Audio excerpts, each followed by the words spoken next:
Ready?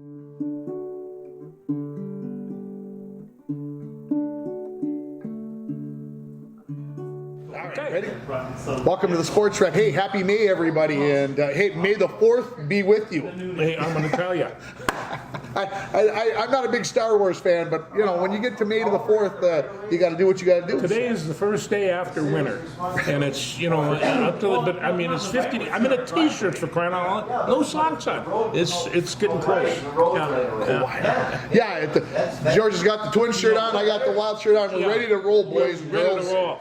I mean, those twins, you know. Who do you want? You want to start with the twins? Let's start with the twins. Let's start with the twins. Yeah. Geez, you know, a couple of weeks ago we did our little radio show that we do on Thursday mornings, and some certain individual, not either one of us, was calling for the head of Rocco Baldelli. Yeah. The Twins were 4-8 at the time. Yeah. Now they've won 11-12. 11-12. They're 4 games out in front. They're 4 games in front. They were 2.5 games back in last place at the time, and kind of fun to watch right now. Well, they really are, and they're hitting the ball, and that was the one thing that we knew. And then, of course, when we were saying that stuff, Mr. Buxton hadn't been back yet, and actually, you know, I think we kind of we don't emphasize enough what Korea has done to that defense.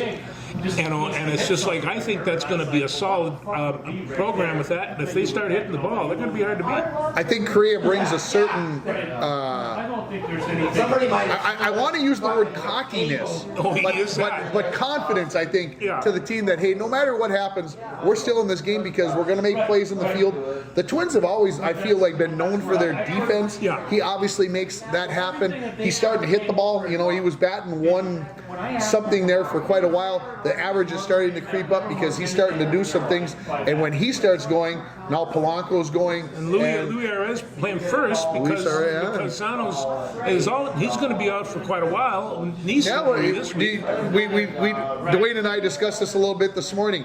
Is the knee injury been causing the poor start at the batting, or has the poor batting created the knee injury that needs to be fixed? No, it's just I think Holstead and I all of a sudden say, remember Big Poppy, and so we go with, you know, he is really a physical specimen. I mean, I watched him when he played third, and he could move around, and he was about 260 pounds at the time. He goes over to first, he's 6'4", he's huge, and but he is so inconsistent hitting that long ball. But when he gets consistent, he can really hit it. So, you know, we'll see what happens with the surgery. It's he'll be back late summer, and I think it's going to be long before late summer.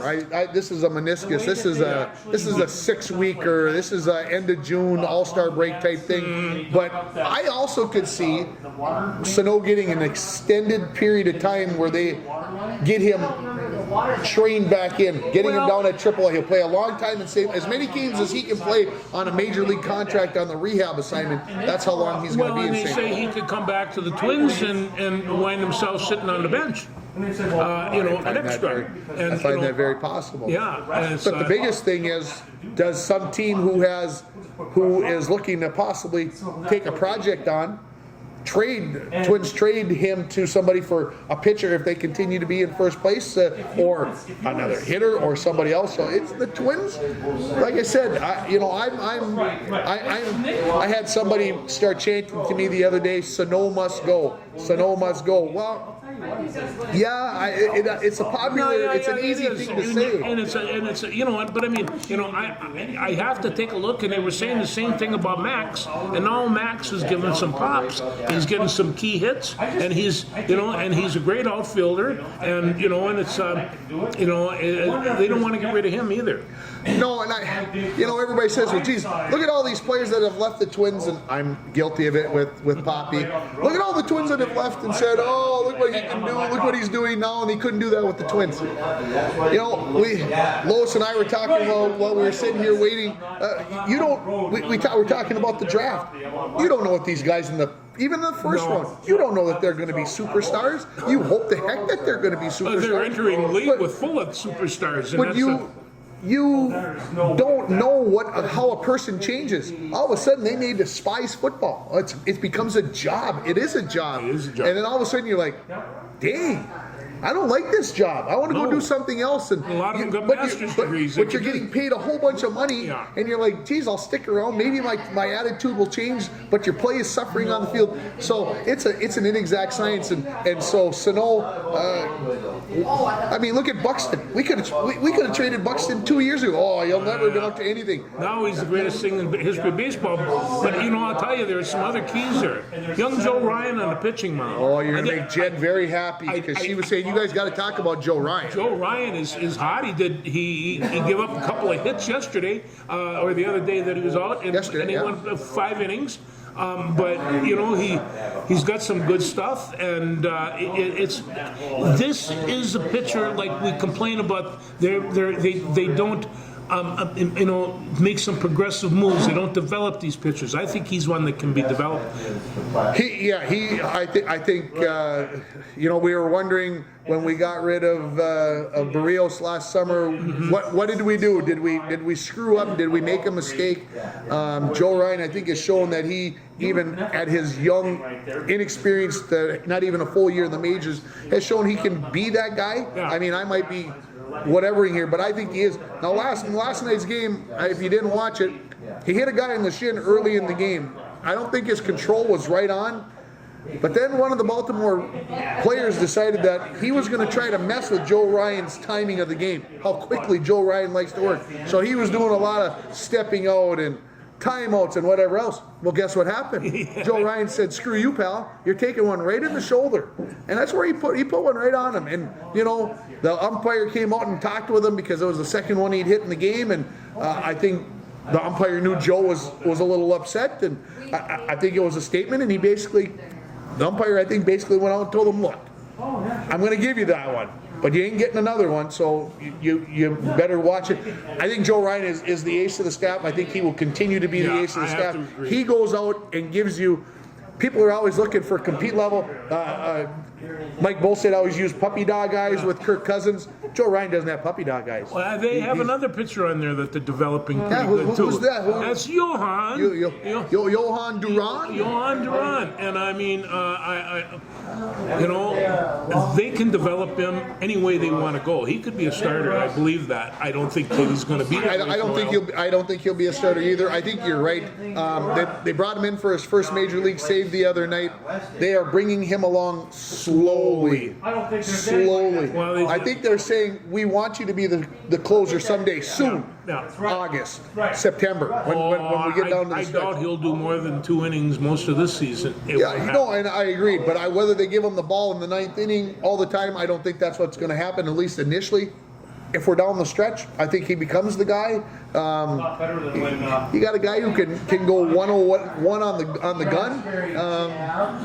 But they were talking about that, and some of these guys that are 101, and there's guys that can hit that 101. And when they hit a 101, it really pops, even with the cue ball baseball these days. So it's interesting that the guy who does the games with the Dick Bremer, oh my gosh, the first baseman, come on, holy smokes, Morneau, Justin Morneau. He was talking about the difference between a 92 and a 93. Very subtle, but there's a difference. 92 to 94, big difference. And at 2 miles an hour, about whether you're going to catch up with that ball or not. Well, now think about going from 94 to 98 to 101 or 102. It's a different ball game. Well, and it was such a rarity in years, and now a lot of pitching staff have people that can go over 100, and I suspect that's going to continue that way. The careers will be short, but it'll be fun to watch. Can I let everybody know that I'm very disappointed that the New York Yankees and the New York Mets are at the top of their respective leagues, basically. New York Yankees have won 10 in a row. The Mets had won like 8 out of their last 10 until... I have never seen Yankee fans smile like a Cheshire cat before, but they're doing that this morning. Takes me away from my happy place. But it's a short season, so we'll keep watching. And of course, Nobody else in the AL Central is above 500 except for the Twins. Well, we're in the worst division in baseball, and so that's But I mean, this is a great start. They get themselves a little lead because they're not going to continue at this pace forever. They're not going to continue to win 11 out of every 12 games, No, George? they're not. Come on. They're not going to be able to do that. People will be calling for Baldelli's head if they don't. Yeah, I know. Yeah, he's the worst manager. I could out-manage him. Oh, yeah. Anyway, they hit the right mold on this Joe Ryan kid. Yeah, they got a good pickup when they traded your buddy. I know to Tampa Bay. I know you didn't want to see him go, but they got something in return. They got themselves a number one guy. So. Well, when I was seeing everybody not hitting anything, you kind of, I mean, I missed Harmon Killebrew at the time too, but he's not coming back either. No, that's not going to happen. And I mean, and actually, when you take a look at Nelson Cruz, he's really a heck of a guy. He's out there at 41 years old, swatting the heck out of the baseball, making himself a ton of money. And from what I understand, in his home island, he's doing a lot of stuff down there. Hey, it's all about the greenbacks, George. I don't know if you've heard that. That's what you work for a radio station. Anyway, anything else baseball-wise you want to discuss? No, I think that probably did it. But I'll tell you that the Twins they go tonight at 6:05 at Baltimore, and Baltimore games are fun to watch because usually we can kind of kick them around a little. Yeah, Baltimore's still the bottom feeder in the AL East. That's just the way it is. They've got a long way to come back. So hopefully the Oakland A's come to town over the weekend, and hopefully everything goes smoothly. Yeah. Where do you want to go to next? I want to go to. I got the Wild on top. Let's go to the Wild. And are you in panic mode? No, but I'll tell you what. When there's 2 minutes left in the game, and Jared Spurgeon whacks this guy across the legs, and they're down 4-0, and Spurgeon is the Sportsman of the Year last year. You got to wonder, that little bit of frustration just kind of took him over, or what? So Mike, my good friend Mike, he on Tuesday morning had analyzed the play. If you haven't seen it, go back and watch the play. ESPN has a pretty good whatever of it. The gentleman, and I use that term loosely, from St. Louis, who tried to break his ankle essentially. Watch when he comes up and hits Spurgeon. Two things. Watch his left leg almost take Spurgeon's leg out, and then watch as he spins around and his right skate comes up and almost hits Spurgeon in the head. Now, Spurgeon had taken a shot earlier in the game and was not happy, and so showed a lot of frustration.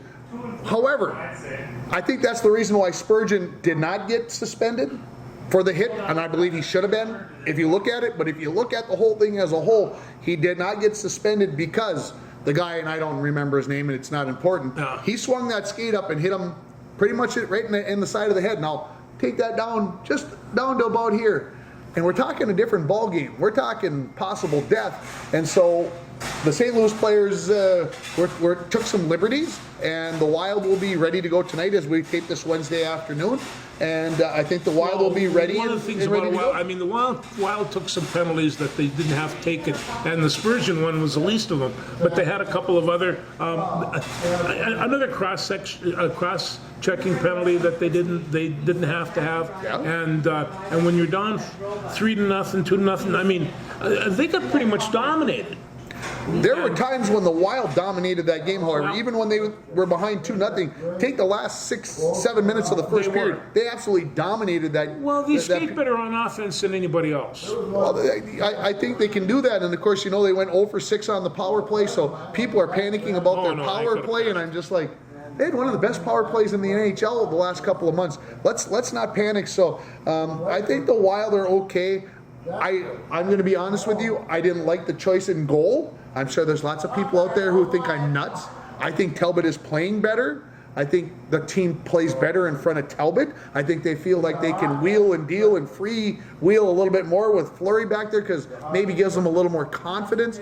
But I think they play a better structured hockey game with Talbot in the net. Nobody wants to hear Tim say that because Tim doesn't know what he's talking about. No, I can stand up and bang, but I agree with you 100%. I believe Talbot goes in goal tonight. There are people who believe that Fleury will be back in goal because they whatever. I think Fleury gave up 3 rebounds in that game, 3 rebound big shots. rebounds. Yeah. That were easy to put in the back of the net. Now, everybody might say, well, Talbot could have done the same thing. Absolutely, he could have. No doubt And in about fact, Talbot hasn't had very much success with the Blue this year either. And so the whole team, they've been getting hammered by these guys. And so they're going to just have to quit that. I think everything's just fine. We get back to a 1-1 series heading to St. Louis. Yes, St. Louis now has home ice advantage if anybody wants to think about it that way. Everybody told me before we got home ice that we didn't need to worry about home ice. We play well on the road. We're okay, and I think we're just fine. So, like I said, a couple of those goals. I'd say if the Wild score early in the second period, late first period, early second period, outcome is totally different in that hockey game. It would have changed how things work. It's no panic. No panic. No, there was no panic. And actually, outside the fact that every time the Blues got the puck, they scored. But they were getting good shots, and maybe the Wild defense wasn't right up to par because they weren't all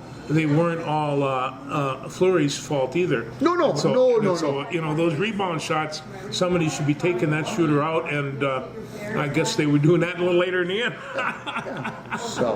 But the series is still going to be a great series. Up in the air. Yeah. Hey, who would have predicted that last 2 nights ago that Toronto was going to beat the defending champ, 2-time defending Stanley Cup champs in Tampa Bay 5-0. Yeah. Come on. Nobody saw that coming. Nobody whatever. Just like they didn't see the Blues winning 4-0 over Minnesota. It happens. Last night's triple overtime game between Pittsburgh and the New York Rangers, an instant classic. George, I turned on the TV this morning just before I was getting ready to go to work, and so I turn on and I get to watch the end at 4:59. I get to watch the goal. ESPN had it on replay. Well, the goal goes in the net. Boom! They go to SportsCenter, and I'm like, they didn't even replay it. You couldn't even tell how it went in. So anyway, on SportsCenter they show that Malkin tips it in out in front. Igor Shesterkin, the goaltender for the New York Rangers, 79 saves. 79 saves. That's insane. Well, you see, and that's why it's nice to have 2 goalies, because when you're in a playoff series like that, you wear right out. So Pittsburgh's main goaltender wasn't available, so they started a guy named DeSmith. Well, he got injured with about 9 minutes into the second overtime, so they had to bring in the backup, Louis Dominga. Well, yeah, remember a couple of years ago they brought in the ice machine man, the Zamboni driver. So Domingue, he makes 17 saves, ends up getting the win. He told ESPN afterwards that after the first overtime period, he had eaten a bowl of spicy pork and broccoli. That was supposed to be the post-game meal because he was hungry. Figuring there was no way he was going to go in the game. 9 minutes into the second overtime, he's in the game. He said maybe he gave me some more energy. I don't know. Well, anyway, that can happen sometime. Yeah. So some fun there. Colorado absolutely put a slobber knocker on Nashville last night. Slobber knocker. You've been working on that. Hey, it's 6 rip. That's a butt whooping. That's a kick right in the square on the Predators. I'll tell you, they took one straight down, and Colorado won 5-1 over their last 7 regular season games. Maybe they were saving some stuff up, folks? Who knows? Who knows? Yeah. Hey, the playoffs are going to get good from here on in. I mean, they're always good, but Washington comes back and beats Florida last night. I think Florida at home, we all thought that was going to be one-sided. Carolina takes down Boston, and Edmonton and LA. That's going to be a fun series to continue watch. Of course, Connor McDavid, one of the best players in the world. Anytime you get a chance to watch that's good stuff there. So yeah, the NHL, it's we're just getting started. We're only to game 2 of the first round here. They only go till mid-June, so we got a ways to go. It'll be fun. So anything else hockey-wise? Are we worried about Kirill and his fact that I'll tell you what. I think they're the best Wild team ever. It might be one of the best 2 or 3 teams in the cities ever. They really are a good team there, but there are a couple of North Star teams that were good and like that. They just didn't look like it last night. They looked flat, and they couldn't finish up. they took shots, but man, I'll tell you, the goalie, he was sharp last night. That was a heck of a performance by him. I agree. Like I said, it's one of those things. Everybody's they're talking about that Kirill in the neutral zone, and hey, I don't think St. Louis just came up with something that the Wild haven't seen before. They'll make their adjustments, and we'll move on. Yeah, I wouldn't pretend to tell Kirill what to do. He's gonna be just fine. He's gonna be just fine. Yeah. So let's talk a little basketball. We can do that. Let's start with the Timberwolves. We can do that. And Just like flushing the toilet, huh? they're choking in the fourth quarter. Yeah, I think choke is a very good term. Okay. Yeah. I don't want to be too strong. No, the or last too harsh time on I said to Sue, is this a replay of the last game? Which was a replay of the game before, and it's one of those things where, when I spent a little time listening to people talk about people, and and they're just saying the rebounding was atrocious. It was. And if you're going to rely on D'Angelo Russell as a point guard, you got a problem. I think they really have a serious guard problem. Yeah, you must have read the same article in the Yeah. Minneapolis paper Yeah. on Sunday that I read that Russell did not have a good series. There's no doubt about that. Game 6 in crunch time, he's not even in the ball game. He was not in the Jordan ball McLaughlin was in the ball game, and so you start looking at What, one gets $2 million or $4 million, the other one gets $30 million, and you got him seated. And the fact of it is that he has a front line, and he's got Anthony and Edwards that can play. You want a good point guard to make those guys look good. Now you have the basis of a championship, and it's just, I don't know if the big cat's going to be around next you're a year. Bob Cousy fan. I love that point guard, and it wasn't just Bob Cousy, Magic Johnson. It's just like when I saw Magic Johnson play, he came out 6'9", and just like, oh, he's tall too. John Stockton was a good point guard, but never won a championship. No. So we can go down that road, the whole thing. I want to say this about the rebounding. Yes, frustration, big frustration with the Timberwolves and their defensive rebounding. But let's all remember, if you've ever played basketball, and there's a lot of us out there that have played basketball, I don't care how good a position sometimes you have, the ball doesn't A, go your way, or B, it goes longer over your head than you're able to box out. And not just any more than an inch too. So we have to remember that some of those three-pointers going off pretty hard, okay, the ball bounces out 15 feet. Those things happen. You can't expect that those rebounds. But it did get to be a little ridiculous when the Wolves could not get a defensive rebound, especially in crunch time. It seemed like Memphis maybe wanted it a little bit more. And they couldn't pick up missed bunnies. I mean, a lot of these shots weren't long shots. Like they say, you shoot long, you rebound long, and that's kind of the way it goes. But they were getting hammered in the paint. Yeah, I think the Timberwolves learn from these mistakes, from these things. It's something that you have to go through. People, if you would have told me before the series that you expected, thoroughly believed that if the Wolves lost, you were going to be disappointed, or you felt like they choked as a 7 seed against the 2 seed. You guys are nuts. The Wolves had a nice season. Were they expected to win that series? Heck no. No. Did they have a chance to win it? Absolutely. They had a chance to beat every team in the league. And the thing of it is that like you say, it's crunch time. They're young. You're being led by a 20-year-old. Yeah, and, people say, well, Cat's not young. Cat's not young, but Cat is inexperienced playoff-wise. Yeah. Different ball game, different attitude, different mentality. And of course, you can say, well, what about John Morant? He's young. He's whatever. Man, he's got some people around him that have been there and performed a little bit better and took care of the Wolves. I think the Wolves are fine. I think you're right. D'Angelo Russell probably not with the team next year, but that ticks Cat off because Cat and D'Angelo are good buddies. It is, but it's like somebody said, this is professional sports. They're good friends, they'll always be good friends, but when it comes time to crunch time to sign the check, they play for the team that signs it.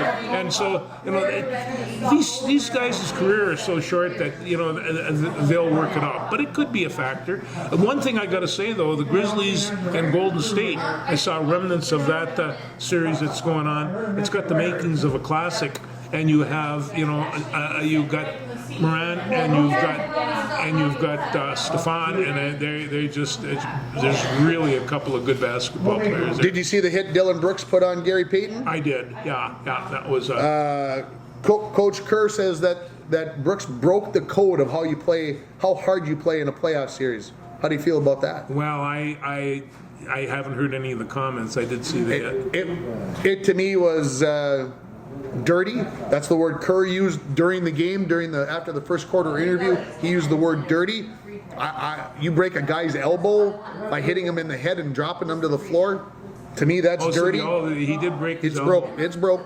So he's done. So you play hard, but as Kerr said, you don't take somebody out for the playoffs. Not at that level. You should be beyond it, and I think that getting back to Jared Spurgeon, that is not his style of play, and everybody is kind of freaked out about that because you really don't want anybody to get hurt.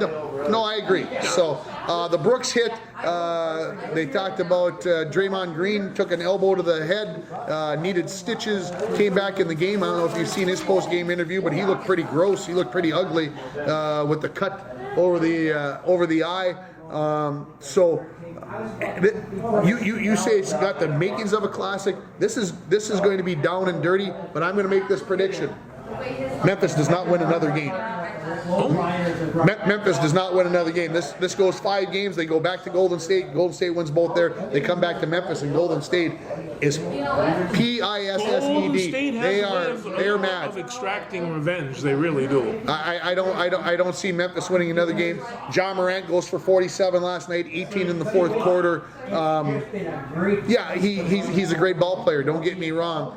But at the same time, I think, Golden State not a happy camper. Well, and they were comparing them just like they're two great contrasting styles between him and Curry. But Curry's a shooter, you see, and he's and one of the purest in the league, and that's the difference between those two guys. Absolutely, yeah. Two different animals, no doubt about that. Okay, how about Phoenix and Dallas, and we'll stay in the West. Luka Doncic goes for 45 the other night in a loss. I know. I don't know. This might go 5 games. I think it's. And I hate to say this, but Luka's when he played in the Olympics, that's when everybody started saying, "Geez, what a great basketball player!" And they should be saying that for him playing for the Mavericks, because I don't know what it takes to get that team, because from time to time with the personnel they have, they should be right in the finals. Well, and Phoenix didn't win 63 games or whatever it was by accident during the regular season. No. Yes, New Orleans took them to 6 games. I think it was a good wake-up call. Devin Booker, once he gets back to full steam, it's going to be Dallas is, I think, going to have issues, but you never know. Yeah. The East, Boston and Milwaukee, that's going to be a lip ripper. Well, I think that one's good. I think that one's going 7. Yeah, and again, that's going to be a rough and tumbler all the way too. Yeah, Milwaukee wins by 30, I think, the other night. Then Boston wins by 23 or something last night, and so this series going back to Milwaukee, it's going to be interesting. Like I said, it's going to be heavyweight haymakers throwing each game, and like I said, I fully see it going 7 games. Miami and Philly. Philly without Joel Embiid, the possible MVP of the league. Yeah, they may not win a game. Well, and that's one of the things about actually being successful in that league. If you rely too much on one star, on one person, and they go down, and we know that from Michael Jordan.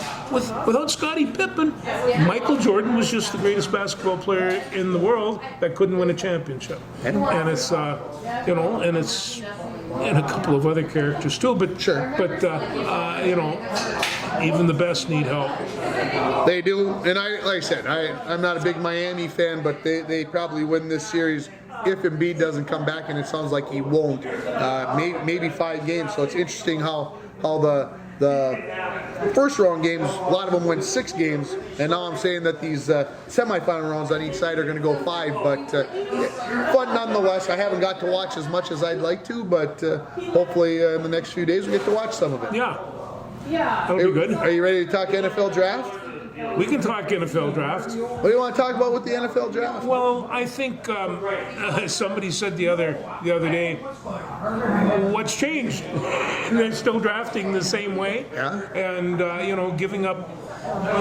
What did they do? 11 places or 9 places 20 places they went down with Detroit. with Detroit. And moved up 14 in the second round Yeah. and picked up a third round. Yeah. And then traded with the Packers, Packers. the division, and allowed Green Bay to draft the wide receiver out of NDSU. And so that's probably what. I don't mind the trading down. I don't mind picking up the No, I extra don't either. picks. In the end, I don't mind it. I know it's very Rick Spielman-like.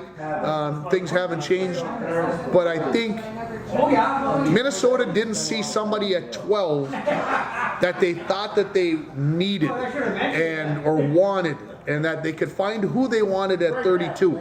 They probably didn't want to go all the way down to 32. Maybe would have preferred somewhere in the mid-20s, but they tried to make it work. Then they moved up in the second round, so they had back-to-back picks.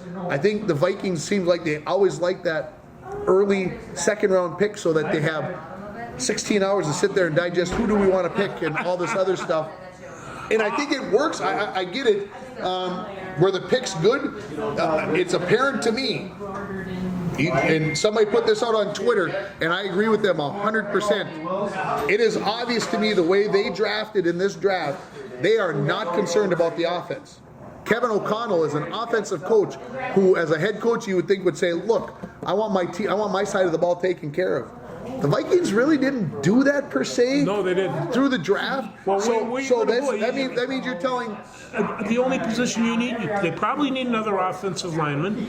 You can always use another great tight end, and they got super running backs. They got a quarterback that's going to go to old age there, and so they're in a situation offensively. Now defensively, they passed up some pretty good people. My boy Amafi for one, and it went on. I mean, you look at good defensive linemen and offensive linemen, they passed him up, went to the quarterback. Now that quarterback from Clemson, he is a fine pick. He's big and he can run. I mean, he can run. And some of these speeds are incredible. Yeah. Like I said, to me, basically the new administration with the Vikings said, Mike Zimmer, you had no idea how to run an offense, and he was the defense coordinator. He had the shackles on.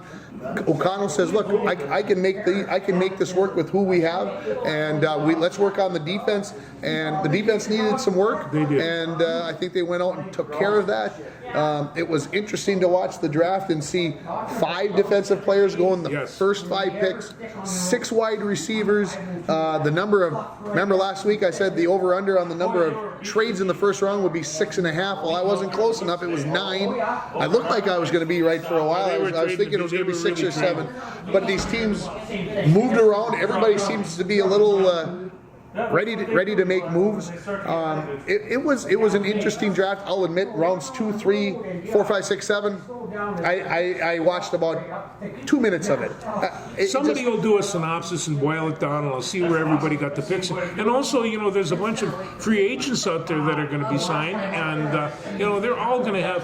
Hey, it's not just the people that were picked by this draft that have dreams of playing in that league. And Were you surprised that Aiden Hutchinson didn't get picked first by the? No, and but he got picked second, and then Thibodeau is the guy who I probably would have picked from that defensive line or defensive thing, and he went. I think he went 5th, and and one quarterback in the first round, 2 quarterbacks in the first 3.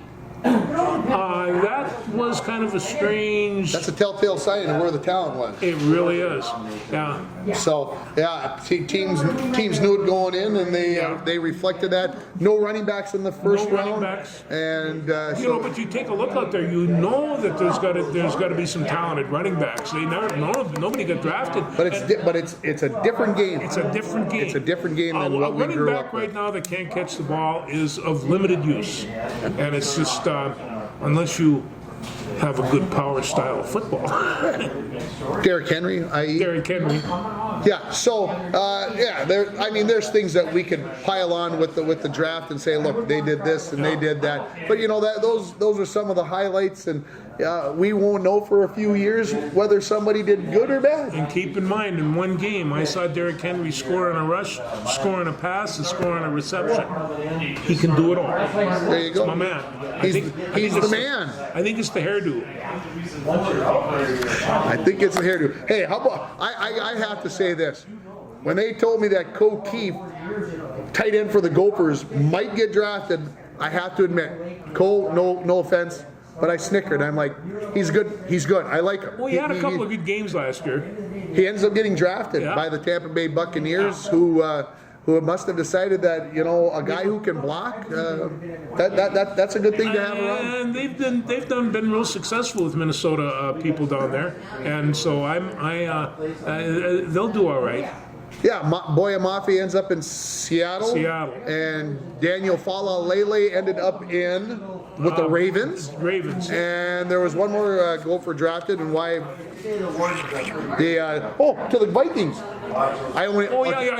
Atumwo, or however his last name is. See, that's a defensive line, and actually, he's a pretty talented guy. He's got good size, he's about 6'3". Long levers, yeah. He's jump. There's Draymond Green with his swollen up eye as I look over at the TV, and he ended up flipping off the crowd. He didn't like the fact that they were cheering that he was bleeding, and he says they can be dirty and mean. I can be dirty and mean. That's one of the first times in my life I agreed with Draymond Green. I don't agree with anybody flipping off of 18,000 people on national TV, but you know what?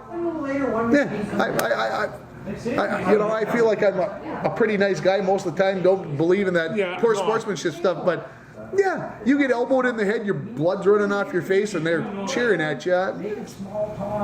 Maybe they were, So, there you are. Okay, what else you got on those yellow sheets of paper? Just some notes. Some notes. Mike Randolph is taking over St. Thomas Academy. He's got 600. He was associate coach last year. He's head coach this year. Are coming up, and he has 671 wins. He's third all time in wins in the state of Minnesota. But what's the top number? I don't know. That's a great question. You people out there, that's your homework assignment for next week. Get it done. How many wins is top? Willard Eichel. I think Willard Eichel, and I think he's not in the. I think he's either in the upper 600s or low 700s. I think it is Eichel, but I don't know that. Larry Ross is at like 555, I think, if I think back. Anyway, Coach Eichel, good job from the guy from the Rangers. So is this a good thing? Mike Randolph taking over for St. Thomas Academy? He's a very fine coach. He's a disciplinarian, and he shouldn't have any issues with discipline at St. Thomas Academy. I wouldn't think so. And so they give him a year to see just how that was going to work out, and I'm sure that they had planned for this in a ways when they hired him as associate. So I'm not really surprised. No, I wondered if that was what was going to happen, but I didn't think it would happen. Honestly, I'll be honest. I didn't think it would happen. So let it rip. I'm not a private school fan, but. Hey, nothing's right anymore with how the kids are recruited and the super teams and whatever else. So, as you can hear, Minnehaha Academy, for example. The fans are appreciating this. Yeah. So, what else you got written down there? My friend Hannah Svensson, she got cut. She got cut. Yeah, she got cut yesterday, I guess. And I felt kind of bad about that, but they cut quite a few, and but there's some of the ones that are on their roster are pregnant and other things like that, so they might be able to. Well, they got to go pass through waivers, and then you might bring them back and look at things. I saw a box score, and she's got 8 points and 7 rebounds, and I thought, well, maybe she's doing, but I mean, I have no idea how the assist. I don't think Hannah will be going home. She'll be going home disappointed, but I don't think she'll go home and say, well, I'm putting my basketball in the closet. I'm not playing anymore. No, she's not. Oh, no. No, she needs to keep working, because I think the Lynx would like to have her back. I do, but right now Cheryl Reeve is not a happy camper with her team the way the starters are playing, and Yeah, we'll see how things go. We'll see how things go. They start with Seattle. No easy task on Friday for the Lynx, but let's hope that they get things going and get things going in the right direction early. We got to bring this up just a little bit. Okay.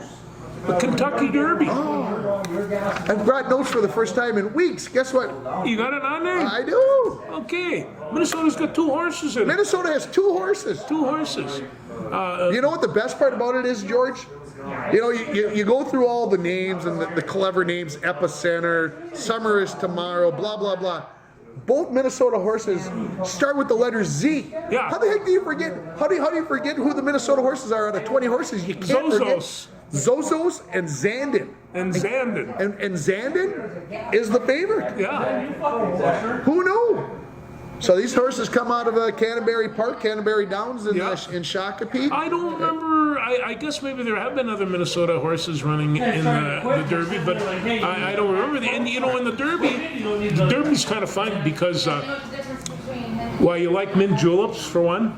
Yeah. See, I'm not going to do mint juleps this year until after I get home from the blues show, but mint juleps are a very good time. Wait a minute, now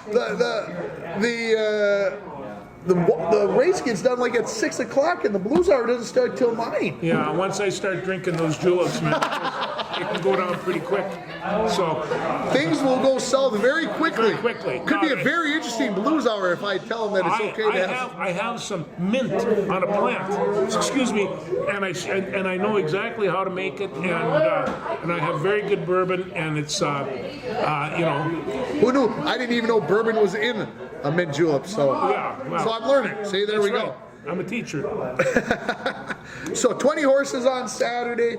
Zandon is the favorite, 3-1, and then Epicenter 7-2, 8-1 for Messier, and 10-1 for Mo Donegal. So, like I said, some interesting names out there. Pick your favorite. I'm pulling for the 2 Minnesota horses. This is the first time I feel like I've had somebody to really cheer for. So, about 5:45 Saturday afternoon. Hopefully, I'm got my butt in a chair, watching, screaming, yelling, because that's what I do. Because it's mandatory that when the announcer says down the stretch they come, you have to yell at the TV. Down the street, you have to. Well, you can't watch a horse race. We kind of had a party last year. I don't see anybody building one up this week, but what we did was we took all one through how many horses we had, put them in a hat, and you reached in and you pulled out, and that was your horse. And so the horse that got to the top, you know, I mean, you didn't have to pick a winner, you didn't have to pick the second place, but picking the third place, as I did, and of course last year, as you recall, the winner was disqualified. So my horse went from third to second, but there ain't nobody picked number 2 either. It's just so you got the buckles. Oh, yeah. You were the winner, and that's the way it is. Yeah, you know something? I thought, try to take it from me. Try to take my money. I've already got it. So but nobody's messing with George Frake. And when I got the money, that's fun money. I don't give none of that back. That's fun money. So Saturday I will be watching the Derby. Kentucky Derby is the best. To tell you how serious it is in my family, I mean, almost everything stopped for the Kentucky Derby. I mean, it used to be on before we went out to milk cows. We'd milk cows at 5 o'clock in the evening. The race was at about 4:30 something in the afternoon when ABC used to do it in the old days, blah, blah, blah. And then they moved it into that 6 o'clock time frame so they can move it right into the NHL playoffs. Okay, I'm great with that when it was that way. Long story short here. When my nephew bought a house and they had a housewarming party, we made him stretch a TV out to the garage so we could all watch the Kentucky Derby. Because it's that big. Minutes long. It's only, and everybody was screaming and yelling at the TV because that's what you do. Actually, in order to watch the Derby, and in fact all the major races, because you know a lot of times I kind of feel for the horses too. There's this is a dangerous game for them to run, and you know, but you have to get into the big hats. You have to get into this is Kentucky. This goes back a long ways through. Well, we talked about bucket lists, and I sort of filled the bucket list on this one. I've been to Churchill Downs 15 years ago now, and bet on the ponies there while we were there. But to get to a Kentucky Derby, that's on my bucket list, to go down and be part of the spectacle. And I should probably take care of that sooner rather than later. Oh, I probably won't do that. That's why I do the mint juleps. But see, the Indy 500 is another one of those May races that I'm not a big racing fan, but the Indy 500 is a special race. You should, as a sports fan, you should go watch it once, right? That's Daytona right. 500. Should go watch it. Those are things that the Rose Bowl with the Gophers playing in it. Come on. That I would do. That we will do. That we will do, George. That one we will do. Together, whether our wives come with or not, who cares? We're going. Okay? Okay, hey, did you see that the Vikings are playing in London this year? Yeah, against New Orleans. Yeah. You know, talk about bucket list. Let's go to London and watch. Yeah, that would be cool. October 2nd. October 2nd? I suppose we'd probably be doing a football game here, so we couldn't go. But well, we would probably be doing the football game on the 30th of September, and then what's to stop us from jumping in a plane across the pond? It's not that far. It's only 6-8 hours. 6-8 hours. Yeah. It's no big deal. But I always liked it when NFL went to England to start playing football, because they try to feed these guys. And they'd come in with a piece of fish and a potato.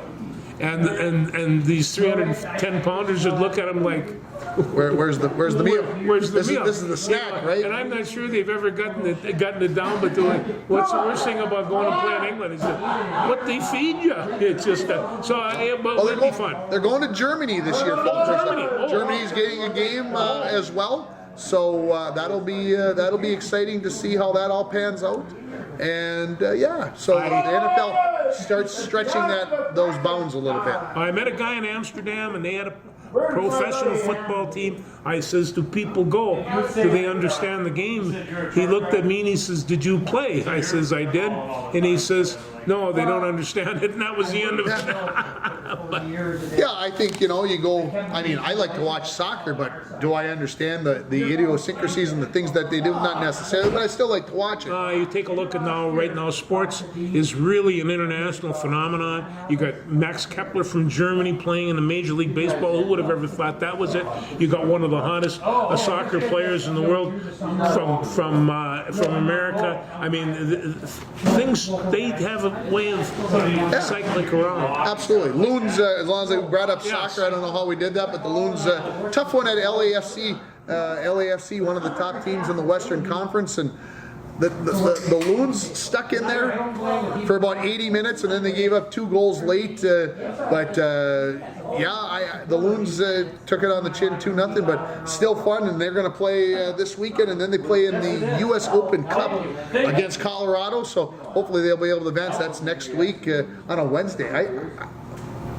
I seriously thought, we don't have a game on Wednesday. I seriously thought about driving down to watch, but I'm going to do that this summer. Yeah, I'm going to go to the. Have you ever seen Alliance Stadium, the big UFO right off of 94 between St. Paul and Minneapolis? Yeah. I have to go. I have to. It's mandatory. It's one of those things. Bucket list, right? I don't know. My kids tell me I'm too old to go to the city, but who's to say? Well, this isn't in the city. This is between the cities. I know. How about that? I lived in both of those places. What else you got? I've got a little personal thing here at the end. What do you got on yours? I got nothing else. Well, then I'm going to tell you a little story. This has to do with a guy named Florian Fairbanks, who last night in Brainerd was inducted into the Brainerd High School Hall of Fame. Okay. Now, Florian Fairbanks, well, nobody called him Florian. His nickname was Slats. And Slats Fairbanks graduated in '67, the same year as me, and we went to UMD in the same freshman class, and he was a cornerback and a quarterback in high school and an all-conference type, regular type guy, tough as nails, wrestled like his senior year just to go out, just like me. He was a Native American guy, and so like he in his dorm. He would have a big sign that says, Indian agent, and chances are, if you opened the door and knocked up, he'd greet you in a loincloth. Slats was an artist and a character beyond belief. On the field, here was a kid that totally enjoyed playing the game, and he'd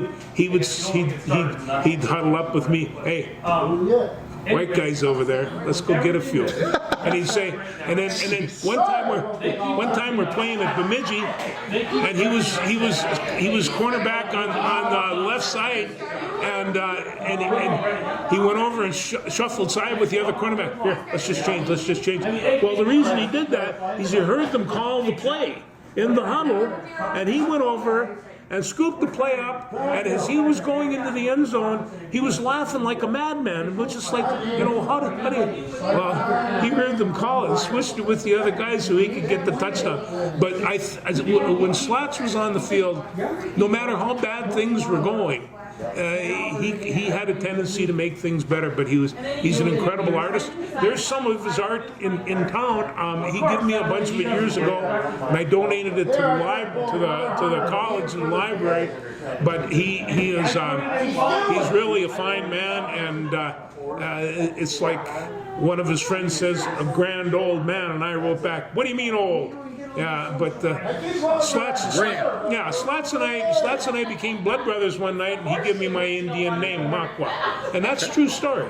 So he was, he's a great guy. Slats, I love you, man.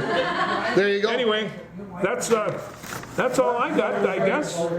Watch Golden State. What are you reading? We haven't talked about what you're reading. The book I'm reading, and I'm just finishing it up now, is a new history of Watergate. And when you take a look at the potential political corruption that's going around today, Watergate seems quaint. And you see what these guys in the late 60s, early 70s were doing. You could turn. I mean, they did a movie, All the President's Men, but it's far funnier than that. It's just, it's like somebody says, these guys weren't very bright. And some of the shenanigans that they tried to pull and did pull, and it cost the president his office, is really amazing. But I'm enjoying reading that. And the next book that I have,